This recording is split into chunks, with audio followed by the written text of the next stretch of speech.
King of Martial Dao. Karya, Leon. Bab 2 tinggal di luar saja. Kota L, area Villa TXY. Maaf, siapa kamu? Seorang wanita cantik yang baru saja membuka pintu terkejut saat melihat seorang pria dengan baju compang camping yang tampak seperti pengemis berdiri di depan pintunya. Bibi He, ini aku. Orang yang berdiri di pintu itu adalah Edwin Ye, dia berkata dengan sedikit tidak enak. Kamu, Edwin. Setelah melihatnya dengan seksama, wanita cantik itu langsung berseru, meskipun wajah Edwin Ye sedikit berdebu dan penampilannya telah berubah begitu drastis, tapi dia masih bisa melihat garis yang sedikit familiar di sana.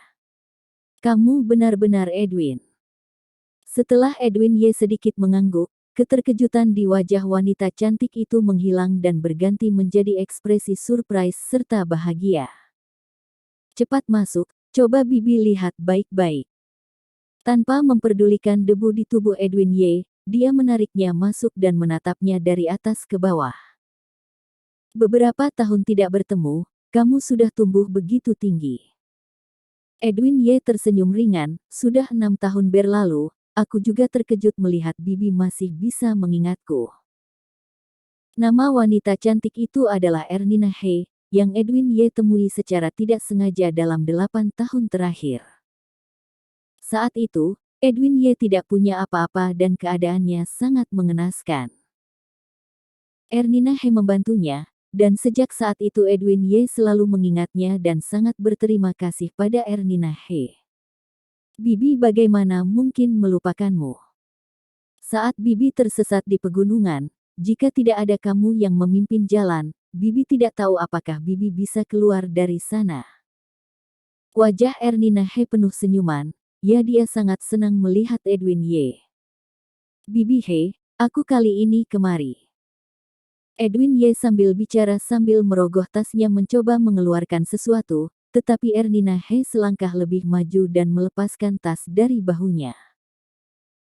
Sudah jangan banyak bicara lagi, Edwin, cepat pergi bersihkan badanmu, aku akan mencari pakaian ganti untukmu.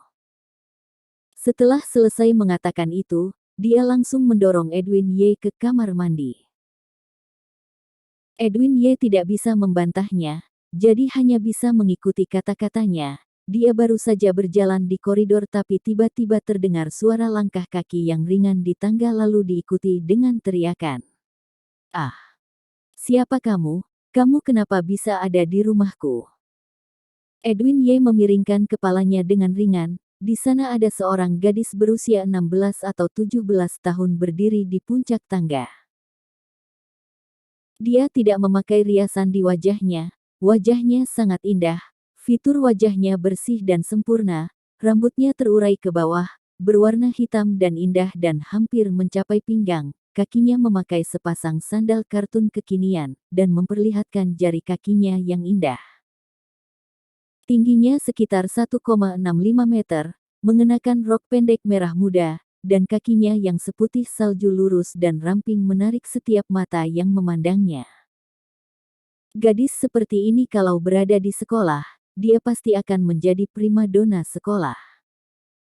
Dan pada saat ini, dia sedang menatap Edwin Ye dengan mata lebar ketakutan. Edwin Ye tidak menjawabnya. Ernina He di samping bergegas maju dan menjelaskan, Jessilyn, ini Edwin, jangan panik begitu. Setelah mengatakan itu, dia menoleh ke arah Edwin Ye dan berkata, Edwin, jangan pedulikan dia, pergilah mandi dulu. Edwin Ye mengangguk, memalingkan muka dari gadis itu, berbalik dan pergi ke kamar mandi. Gadis itu segera menuruni tangga dan menatap Ernina He dengan tatapan kosong.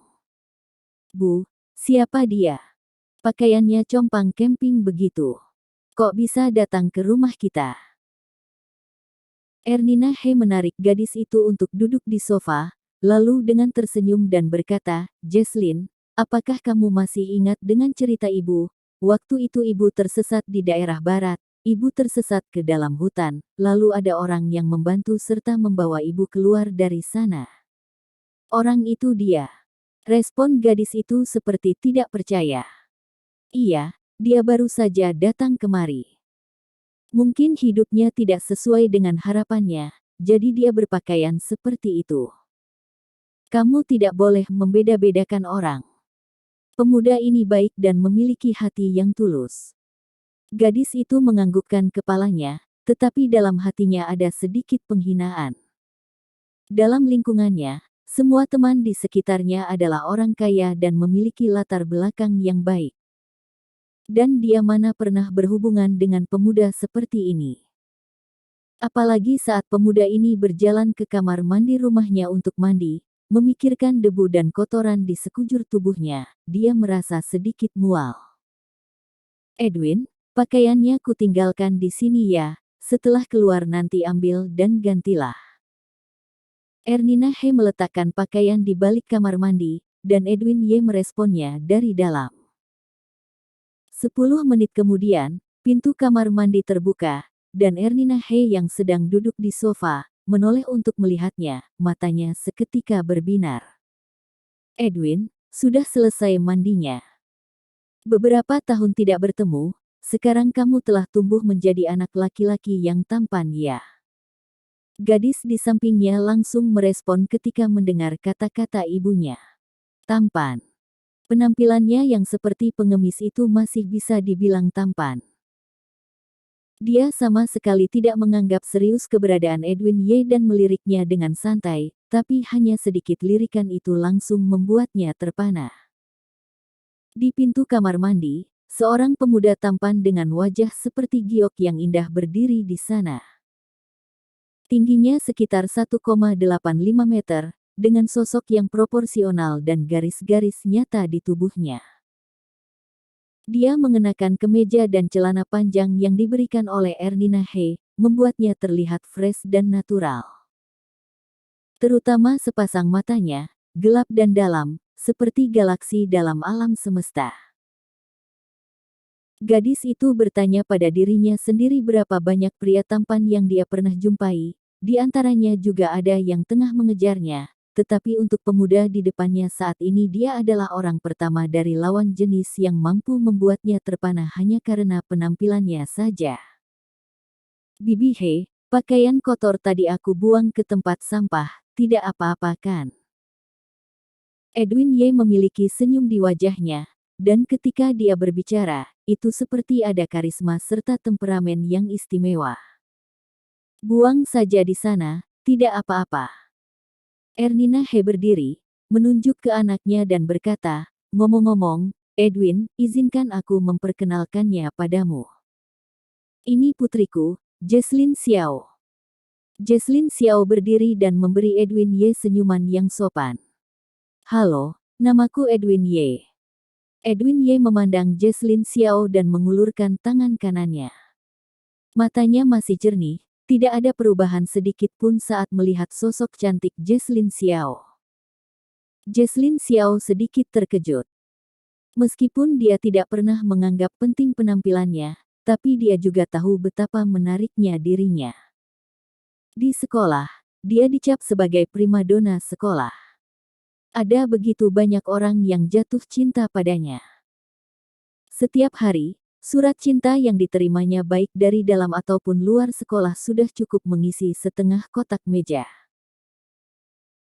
Bahkan beberapa orang terkemuka di sekolah tidak bisa menyembunyikan keterpanaan di mata mereka ketika melihatnya, dan memperlakukannya dengan baik juga penuh perhatian. Tetapi di mata Edwin Ye yang dilihatnya saat ini hanya ada ketenangan, seolah-olah dia hanya seorang gadis biasa. Halo. Setelah termenung sejenak, dia akhirnya masih mengulurkan tangan gioknya dan menyatukannya dengan Edwin Ye. Edwin Ye menjabat tangan Jesslyn Xiao dengan ringan dan segera melepaskannya. Bisa dikatakan hanya seperti bersentuhan, dan ini semakin mengejutkan Jesslyn Xiao. Orang ini, apakah dia sedang berpura-pura bersikap dingin?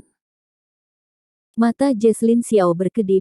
Kebanyakan orang yang menyukainya akan menyapanya dengan penuh perhatian, dan dia akan mengabaikannya. Jadi ada beberapa orang yang melakukan sebaliknya, berpura-pura acuh tak acuh, tujuannya untuk memenangkan perhatiannya. Dia yang berpengetahuan luas dan sangat cerdas, tentu saja tidak tertarik dengan trik semacam itu, dan menurutnya perilaku Edwin Ye saat ini sengaja menarik perhatiannya. Meski sekarang Edwin Ye sudah bersih, tapi dia dari awal tidak pernah menaruh sosok Edwin Ye di matanya. Tidak hanya saat penampilan Edwin Ye yang tadi kotor, meski Edwin Ye sekarang sudah berdiri rapi di depannya, dia juga masih tidak peduli. Di matanya, terlepas dari penampilannya, sosok Edwin Ye masih jauh dari sosok-sosok orang yang berpengaruh di sekolahnya. Di masa kini, apa gunanya tampan? Apakah hanya untuk menjadi pria rendahan yang mengandalkan wanita untuk makan? Ya, pada akhirnya, yang direbutkan orang adalah koneksi dan latar belakang. Berapa banyak dari mereka yang berpangkat tinggi? Coba hitung ada berapa banyak yang tampan. Meskipun Edwin Ye terlihat sangat enak dipandang, namun dari gambaran Ernina He tadi dia bisa menilai kalau Edwin Ye hanyalah seorang anak petani, dan mungkin harus mencari nafkah dengan memotong kayu bakar dan memetik sayuran, tidak seperti keluarga terkemuka di sekitarnya. Sama sekali tidak ada perbandingan untuknya. Tapi dia sendiri tidak tahu kalau Edwin Ye juga sama sekali tidak menganggapnya serius. Setelah 8 tahun bertahan antara hidup dan mati dan mengumpulkan pengalaman dalam situasi putus asa, visi Edwin Ye telah melampaui orang biasa. Tidak peduli betapa cantiknya seorang wanita itu juga tidak akan bisa membuat hatinya berdebar. Bibi He, aku kali ini datang dengan sebuah rencana. Dia menoleh ke arah Ernina He, siap menjelaskan tujuannya. Sudah. Tidak usah beritahu Bibi He apapun, Bibi He mengerti. Tanpa menunggu Edwin Ye selesai bicara, Ernina He sudah menepuk pundaknya. Dia mengeluarkan uang tunai 1.000 yuan dari dompetnya, dan memasukkannya ke dalam saku Edwin Ye. Edwin, uang ini kamu ambil dulu, jika kamu ingin membeli pakaian, suruh Jesslyn pergi membawamu jalan-jalan. Ada beberapa hal di perusahaan yang harus aku tangani, jadi aku sekarang harus pergi dulu. Sampai kamu menemukan tempat yang cocok untuk ditinggali, untuk sementara kamu bisa tinggal di rumahku dulu. Ernina He meninggalkan kata-kata itu lalu langsung pergi, tidak memberi Edwin Ye kesempatan untuk berbicara. Edwin Ye memiliki ekspresi yang aneh, dan dia akhirnya mengerti kalau Ernina He mengira dia sangat melarat dan tidak punya tempat tujuan, jadi dia memberinya uang dan membiarkannya tinggal di rumahnya. Dia terkekeh dan menggelengkan kepalanya, merasa sangat tidak berdaya. Memang saat pertama kali tiba di sini, citranya tidak bagus. Jika itu orang lain, dia mungkin juga akan berpikir begitu. Jesslyn Xiao di samping, matanya yang indah sedikit terpaku, tetapi hatinya penuh dengan keengganan. Pria seperti pengemis ini tidak akan benar-benar tinggal di rumah ini kan? Jika orang lain tahu seorang pemuda asing sepertinya tinggal di rumahnya, sekolah pasti akan heboh. Lalu apa pendapat orang lain tentangnya? Memikirkan hal ini, dalam hatinya merasa sangat jijik, dan dia mau tidak mau berkata, Edwin Ye, kan? Ini rumah tempat keluarga kami tinggal. Kalau kamu tinggal di sini, akan sangat repot dan aku juga tidak terbiasa. Kamu sebaiknya pergi sewa rumah dan tinggal di luar saja. Bersambung.